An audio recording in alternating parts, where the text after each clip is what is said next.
Welcome back, guys, to the Rhoynar, and our castle that we have commissioned in Nisar has been finished, which apparently is not bad. So yeah, we'll see what that castle looks like. I wonder if it has any building at all. I've never done this before. No, it has no building. Okay, I kind of expected that, but that's okay, I think. Now we could go ahead and build a castle town here. Just make this. Well, I don't know. I don't know what I'm gonna do with this. But it does give us extra, taxes, because we oversee the province collect taxes, so it probably would be worthwhile to invest that money here. But I think what I rather would like to do is, build this castle. That's plus 3.5. Well, if we build this, there's actually plus 1.5. For 150, and this would be 3.5. Okay, so this is actually worth more. So I will probably build up this castle town first. Just so we can make a little bit more money. We're at 5 out of 5 domain size, so that's fine. And yeah, this is one thing.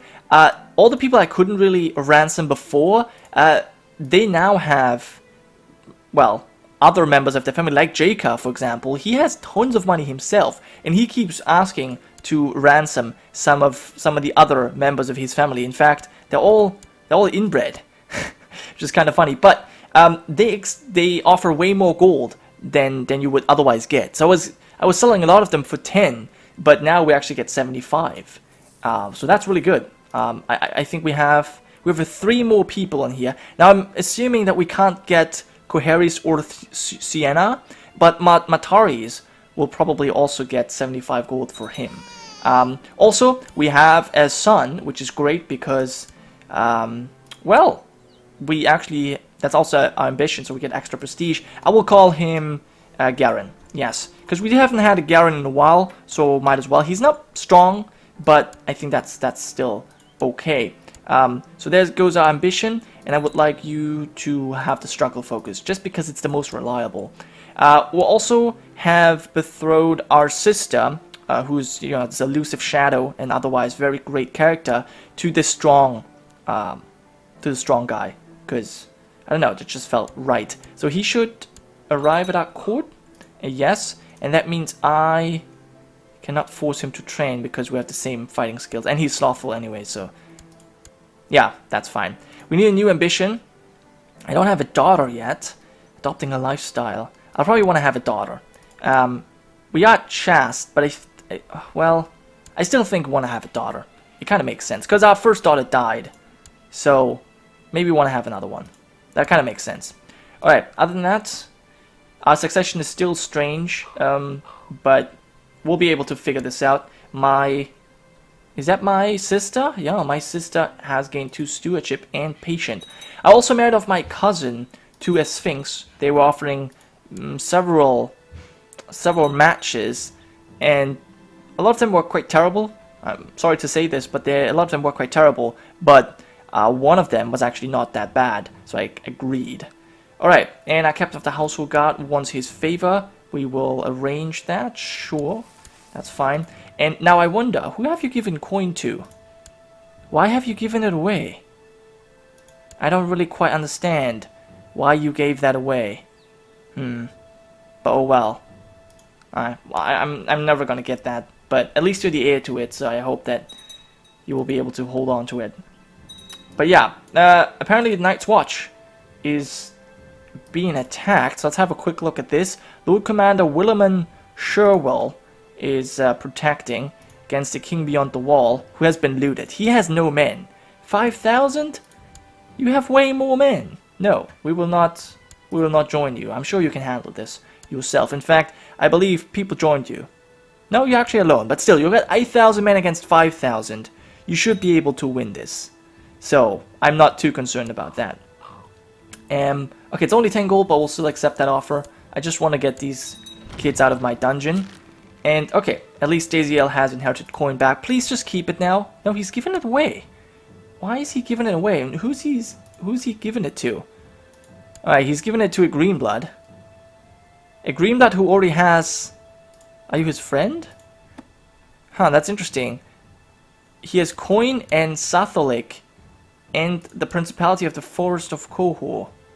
That's interesting. Why is he giving that to him? Maybe he has a lot of favors? He's a State Inquisitor. I'm actually not too sure. But, I mean, I guess there's nothing against the Greenblood. The only problem is that he is of the Black Goat religion. Anyway, apparently Syria is a Moonsinger religion, yes. My dear sister, I was approached by Syria of Spicer Towers, who tried to convince me to join her in her vile heresy.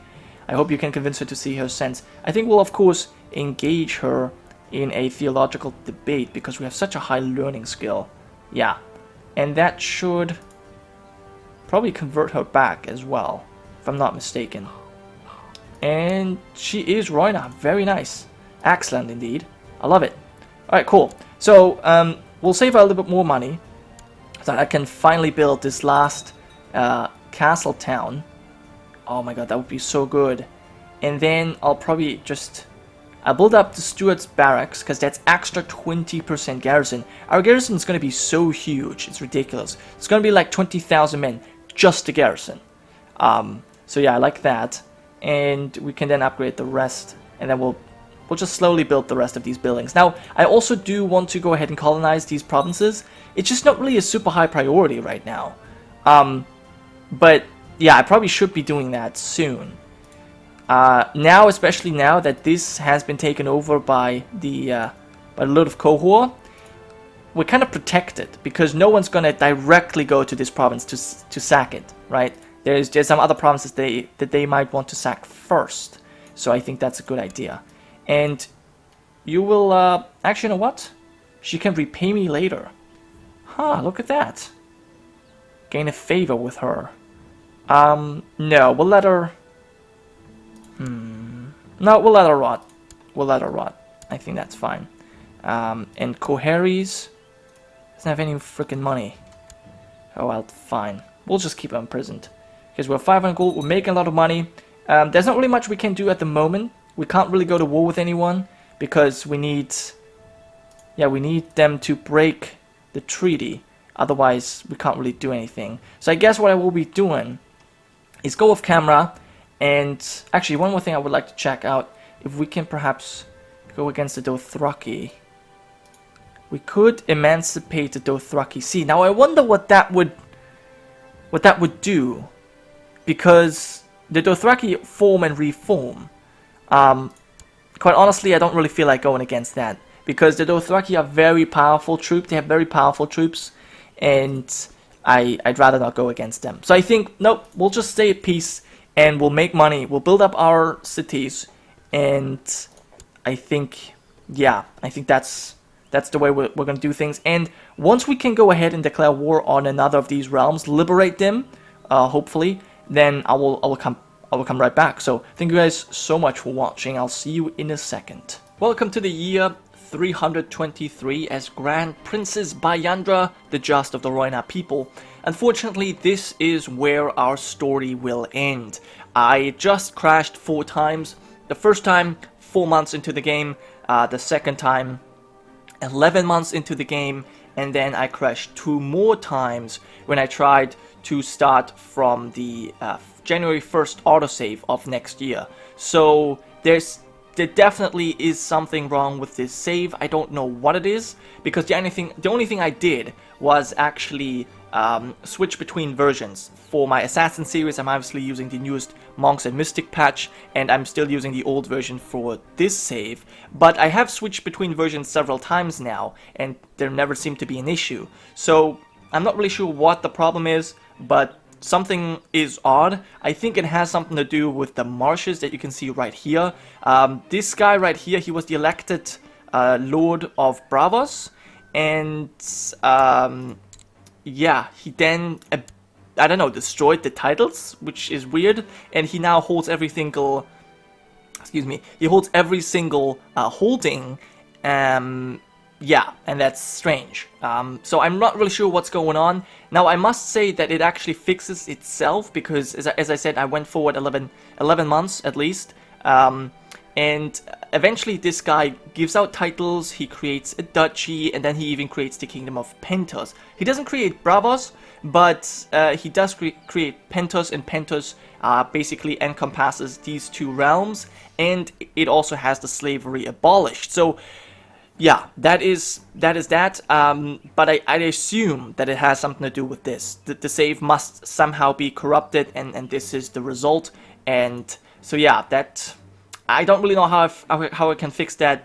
So I think I'll just have to end it here, which is a shame because it's going very well, and I still haven't really finished everything that I wanted to do. I haven't achieved all of my goals, but still, it was a good run. And I would now just like to go over what exactly we've done and check out our family and maybe some other important families as well. So I think first I want to start off with the things that you have missed that I would have, you know, otherwise included in this episode. So yeah, this might not seem important at all, but we do have a pet cat. This is the first time I actually have a character with a pet. With a pet cat, I guess. I had dogs before, or dragons, but never cats, so that's kind of cool. I don't know, I just thought I should mention it. Also, I did something that is actually way more important, and that is that I changed our succession law to primogeniture. So now there is no doubt about who's going to be the next heir. I mean, you might remember that, well, up until now, we actually had a huge percentage of people, or a huge amount of people, voting for Daisiel Sphinx to be the next heir to the Grand Principality of the Rhoynar, and that would obviously be not that great for us, so therefore I changed the succession, and now our son Garen is the new heir. He is married, I'm not sure if I've shown you that, but he's married to a strong Greenblood, so that should hopefully result in great kids. Okay. Yeah, our family is very inbreedy, incestuous, but I don't know, that just seems to be something that the Greenbloods like, to keep the green blood pure. But yeah, so this is what we've done. Also, we've gotten another pop-out that Lys has broken their treaties, their non-slavery treaty, so I could actually go ahead and liberate them, which is a shame, because both Lys and Tyrosh we could liberate, but those are literally the two free cities that we can't attack, because Mir and Volantis are in between. If we had the chance to attack either one of those, we could also attack the other two. But these two have not broken their non-slavery treaties yet. So yeah, that's too sad. But we've at least emancipated every single free city. So I kind of feel like we've accomplished something at least. There's no slavery, at least officially. There's no slavery in this realm. And the Dothraki we have repelled several times. In fact, I believe they are now, yeah, they're actually at war with Volantis right now. So yeah, this is the second time the Dothraki would attack Volantis and win, most likely. But that's not really our concern. Other than that, we also have a succession change in Qohor. It is now seemingly, it's cognatic seniority, but it is, as you can see, the only heirs that show up are members of House Sphinx. So it is hereditary. Again, the Republic, the Merchant Republic, has been abolished. I think that the Republic has now moved on to the Forest of Qohor, because this person right here has an expected successor. And in fact, there is a member of House Greenblood who has the House Greenblood holding. So there is still a Merchant Republic going on, but they're no longer controlled by the highest Lord Paramount, if that makes any sense. You get what I'm trying to say. So they're still around there. Also, someone told me how I can see the families, but that's not really... I mean, yeah, I can see which family has a trade post here, but that's not really what I was referring to. Yeah, so someone told me that I can see the family name here and their sigil. That's true, I know that, but I was actually thinking about seeing the family trade zones, but maybe that has been removed. But I know for sure that you could see the dynasties, that you could see which dynasty holds which trade post before, but apparently that's no longer the case. But yeah, either way, we now still have a Merchant Republic, but no longer Qohor. Qohor is hereditary, in strong hands of House Sphinx. Now, House Sphinx, I guess we could start with them. They still own a dragon egg. They have oftentimes married into the Greenblood family, and we had a really great relations ever since. They of course started off together with us in Planky Town, and they had the Castle of the Sphinx as their starting capital, as their starting holding, but they no longer hold it. They have been, yeah, kicked out of the Planky Town, which is a shame. And I initially intended to go back, as part of the goals of the series, to go back, liberate Dawn, and make the Sphinxes the Lords Paramount of Dawn. But that it wasn't really possible, and so therefore I gave them Cohor, as a lot of people suggested. So yeah, that's very nice. I also, I guess, will have a look at their family tree. They have currently 13 members, which is great. They started off with Miriath Sphinx of the Planky Town. Yeah, she held the Planky Town and the Sphinx Castle. Then we had Lord Simon, Lorenza, and Quentin, Alaras. Okay, so their family tree, yeah, is also rather incestuous because,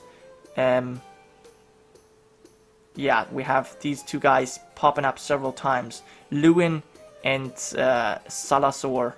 Okay, that's interesting. So Mary, she married Master of where did... Okay, it was Loreza marrying Malo. Ah, I see. So this is where the family tree kind of went full circle. But yeah, that's fine. 13 members are alive. So most important, obviously, the sons of Daziel, his son, my nephew, Gulian, who's apparently not the heir. Right, because you have seniority succession. In any case, this is House Sphinx. They still have their dragon egg.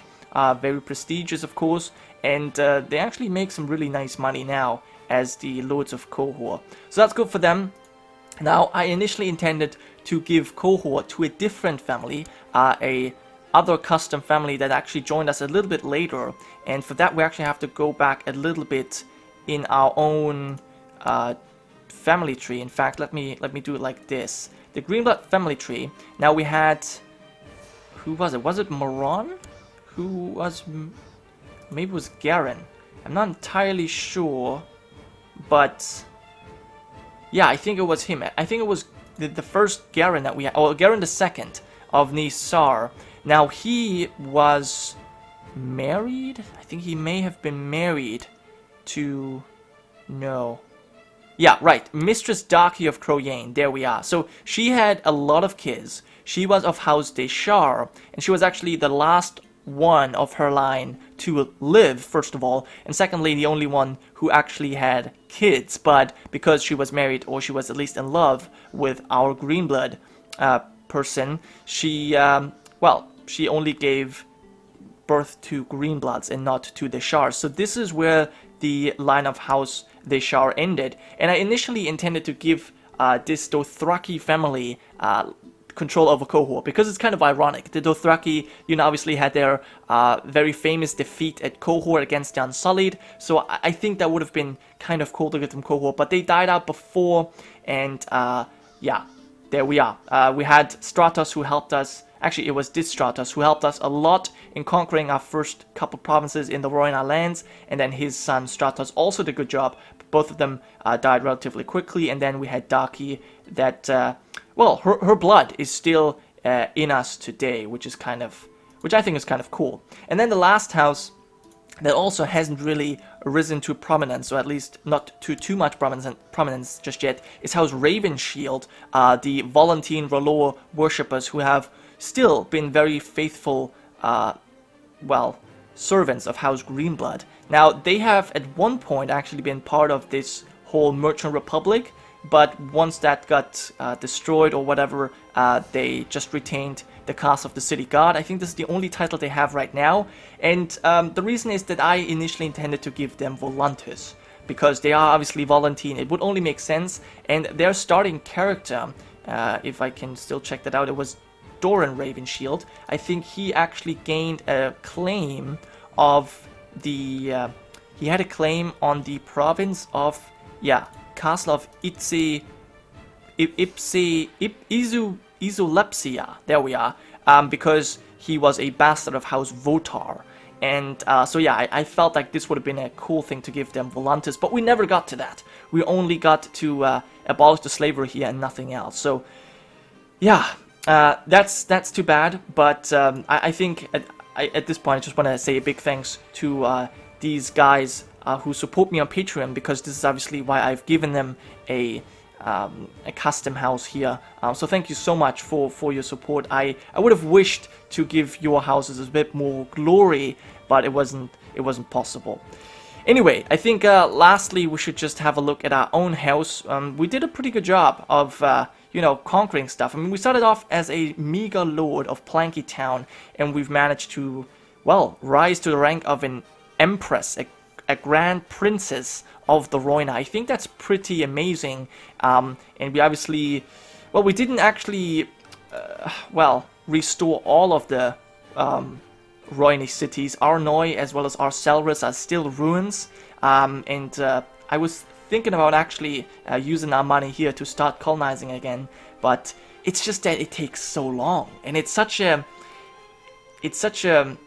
well, difficult process of restoring these ruins. It's very expensive, first of all, and it's also rather unsafe, especially with the Dothraki always running in and even attacking ruins and looting them. So yeah, I don't know, that was probably why I first of all wanted to spend the money on building up my my main holding here in Nymeria's palace, which is, by the way, one of the colonies that we build up ourselves. I think Nisar might have actually been the only colony that we completely colonized ourselves. We paid the full cost of 1,600, and then we were very lucky and quickly got the colony to advance and eventually become a true holding. Now, Croyane, we took over as a vassal of Qohor, but we didn't actually spend the money on initially colonizing it. So we were a little bit lucky that the cheesemongers and merchant patricians spend their money on colonizing as well. As you can see, even Sarmel has been colonized by the Volantines right now.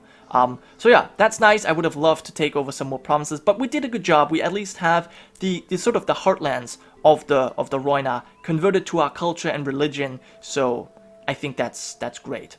Other than that, I guess we should have a look at maybe our family as well. I mean, our family has quite a few members, 180 in total, of which 72 are still alive. So our family has exploded, which is just insane. And apparently my uncle is imprisoned. That's interesting. My brother was slain in personal combat. My aunt died in childbirth. Okay. My father was slain. My sister died as well. And one of my kids died. So we have a lot of deaths. I can't really possibly go over all of the people holding titles in our family. But it was quite a ride. It was quite a ride. And I think, actually, you know what I could do? I could check out the ledger to see what we hold. This is our own domain. Does the castles we hold ourselves? Yes. Possible inheritances. Walls.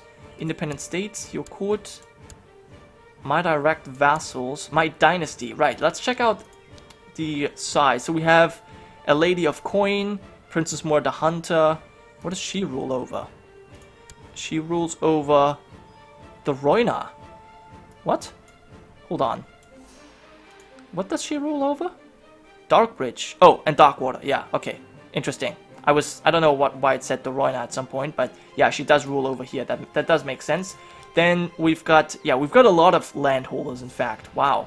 The Golden Fields, the North Fields, Sarroy, the Goat Tower, Neron Valley, the Sea Lord's Palace, then Prince Nemo of the Rhoynar. What does he hold? It always says the Rhoynar over here. That's kind of strange. But yeah, he holds... Right, he holds provinces up there. Alright, so yeah, our family definitely has spread quite far and has very huge influence over a lot of the realms. We have lands in Qohor, Lorath, and obviously the Rhoynar, as well as Bravos and even Norvos. So we're doing pretty well for ourselves. We do not have a Valyrian steel sword or a dragon or anything, but I feel like, especially as the Rhoynar, I think that is not that big of a deal. We don't really want to have these Valyrian things. We oppose them. So I think that's fine that we don't have that. Yeah, I guess I'm rambling on. Well, I have been rambling on for quite some time now. it's just a little bit of a shame that I have to end it like this. So I don't know. It's hard for me to just stop it, but I guess it doesn't really help. I think we've accomplished a lot. I've had a lot of fun with this campaign. I restarted it, which I guess was a good decision in the end. I wouldn't have done it personally. I think it would have been fun to, you know, try and continue with that failed start. But I guess it made the series progress faster, and we actually got a lot more done with the restart. So I think overall was a good decision, and I'm glad I did it. So yeah, I guess once again I just want to thank you all for watching. I hope you have enjoyed, and yeah, I guess the next series that I will start will be with the newest update of the mod. I'm not entirely sure when it's going to come, but then we're going to have the monks and mystic features in Game of Thrones as well, which I can't wait for. So yeah, thank you once again for watching, and I'll see you guys next time.